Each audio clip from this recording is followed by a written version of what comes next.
அஸ்ஸலாமு அலைக்கும் ஃப்ரெண்ட்ஸ். இன்றைக்கி ஷார்ட்ஸில் இட்லி மாவு வச்சு குழி பணியாரம் எப்படி செய்யலான்னு பார்க்கலாமா. அதுக்கு வந்து ஒரு கப்பு இட்லி மாவு ஃப்ரெஷ்ஷாக அரைச்சி அப்படியே எடுத்து வச்சுருக்கேன். பவுலில் சேர்த்துட்டு ஒரு கப்பு வெங்காயம், ஒரு கேரட் துருவி போட்டிருக்காங்க, 2 பச்சை மிளகாய் அதோடு சேர்த்துடலாம். மல்லி கருவேப்பிலை கொஞ்சமாக சேர்த்துட்டு நான் வந்து உப்பு சேர்த்துருக்கேன். நல்லா மிக்ஸ் பண்ணி விட்டு இது ஒரு 10 நிமிஷம் அப்படியே இருக்கட்டும். அதுக்குள்ளே தேவையான சட்னி நான் வந்து ரெடி பண்ணிட்டு போகிறேன்.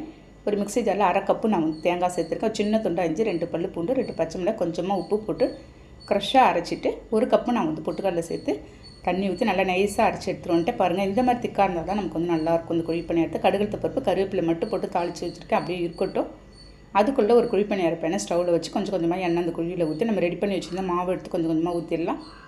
பாருங்கள், நான் மாவு ஊற்றி வந்து மீடியம் ஃப்ளேமில் வச்சு திருப்பி போட்டு அப்படியே எடுத்துட வேண்டியதாங்க. இருக்கிற பேட்ச் எல்லாத்தையும் ஒன்றா போட்டு நான் வந்து எடுத்துகிற போகிறேன். ஒரு பிரேக்ஃபாஸ்ட் ரெசிபியாக நீங்கள் இது செஞ்சு சாப்பிட்லாம். அவ்வளோ ஒரு ஹெல்த்தான ரெசிபி தாங்க. இந்த சட்னியோடு தொட்டு சாப்பிடும்போது செம்ம சூப்பரான டேஸ்ட்டில் இருக்கும். இருக்கிற பேட்ச் எல்லாத்தையும் போட்டுவிட்டு ஓகே, ட்ரை பண்ணி பார்த்துட்டு கண்டிப்பாக கமெண்ட் பண்ணுங்கள். நெக்ஸ்ட் வீடியோவில் பார்க்கலாம். பாய்.